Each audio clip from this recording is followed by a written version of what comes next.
Speaker. Dennis O'Rourke. Then why did I apologise? Thank you, Mr Speaker. New Zealand First will support this bill to the Select Committee only at this stage.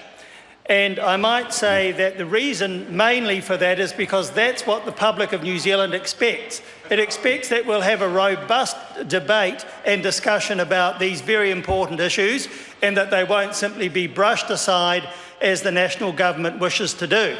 And the last speaker, Mrs Collins, only gave us a list of what this party did, what that party didn't do, and what the results of various elections were, and that is hardly the basis on which these sorts of serious issues should be decided. So it shows that this government is taking a cavalier issue to these matters, and that is not what the public wants. The public wants a good and proper and robust discussion. The only way that can happen, Mr Speaker, is at the Select Committee and through that process. And in that process, New Zealand First will support the abolition of the coattailing provision, the one seat threshold, as some call it, but we will not agree to the lowering of the threshold from 5% to 4%. So we agree with one part of the bill, but not with the other. We wish to have the opportunity to discuss all of that through the Select Committee process. And the big issue for electoral reform in New Zealand is that coattailing provision. That's what the public thinks, and that's what New Zealand First thinks as well. And for those who don't understand that, who may be watching this debate, well, you're not alone in not understanding it, because it is a completely illogical provision. There is no reason for it. The 5% threshold is for parties which get list seats, and that should not be compromised by a one-seat threshold either.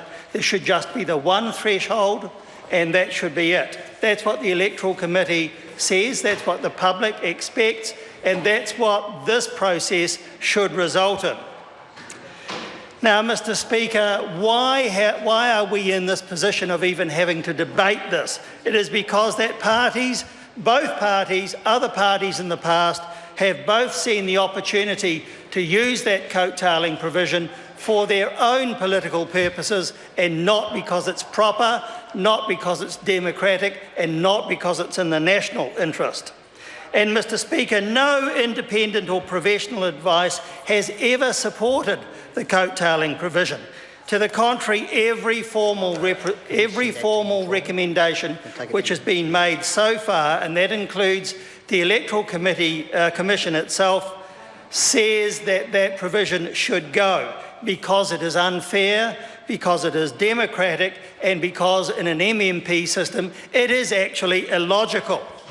And the results have been many and various.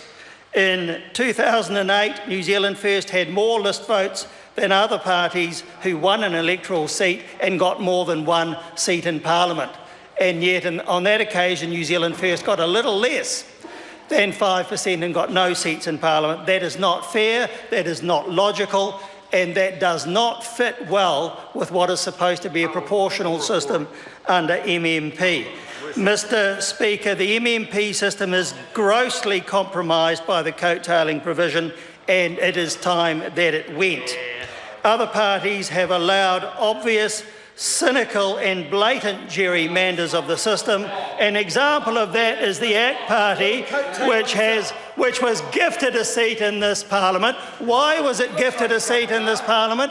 And the reason is that the national government wanted to see the coattailing provision in operation, with the hope that not only would we get David Seymour into the House, but that they would get other seats as well. They were not deserved. And that is exactly a good reason why the gerrymander has to stop.